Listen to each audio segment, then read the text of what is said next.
As a skinny individual who wants to put on muscle, gain weight, do you think you should worry about your cholesterol level? Well, the answer is yes. So first thing we have to understand is about cholesterol. And talking about cholesterol, there are two things that you need to know about: LDL and HDL. LDL stands for low density lipoprotein and HDL stands for high density lipoprotein. LDL is sometimes known as the bad cholesterol because it can clog arteries leading to heart disease. And then HDL is sometimes known as the good cholesterol because it can help to clear the LDL out of your system.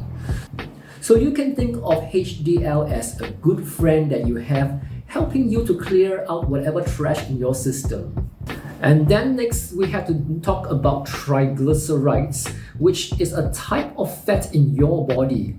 So if you have been eating too many junk foods and processed foods during your bulk up process, these triglycerides may spike up in your body and it could increase your risk of heart disease. And trust me, you definitely do not want to have a heart attack. And then you must be wondering, I am skinny, I am lean, how could I possibly have risk of high cholesterol levels? Well, then you have to know that cholesterol levels and body fat percentage are two different things. They are separate.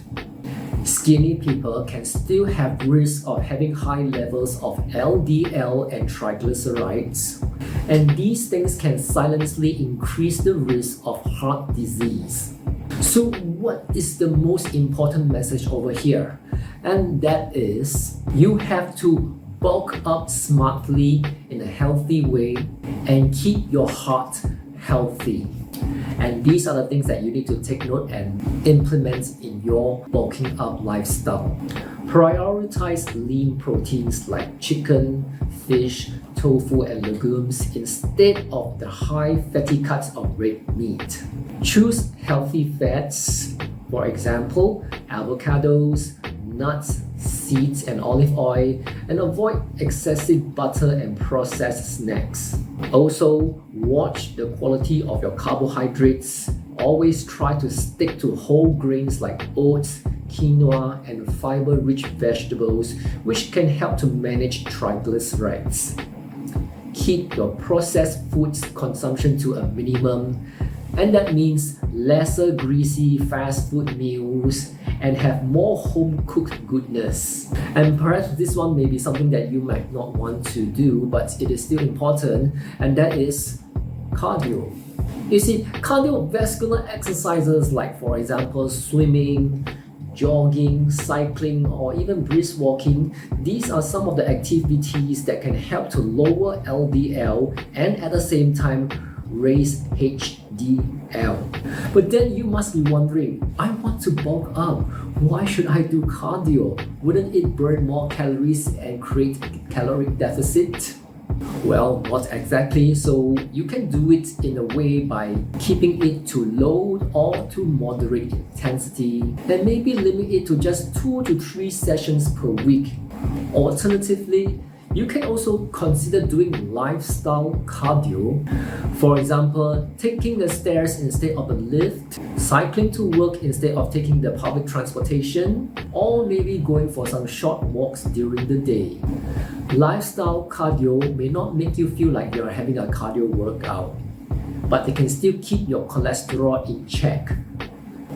And finally, my final recommendation is to get yourself an annual health check.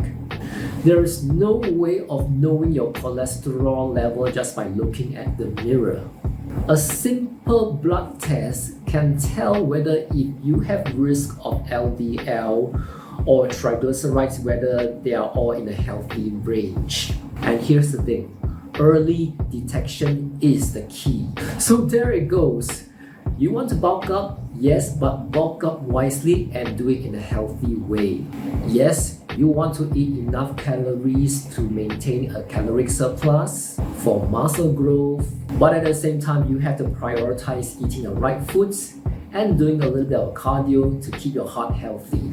Remember, it is not just about looking good, but also long-term good health.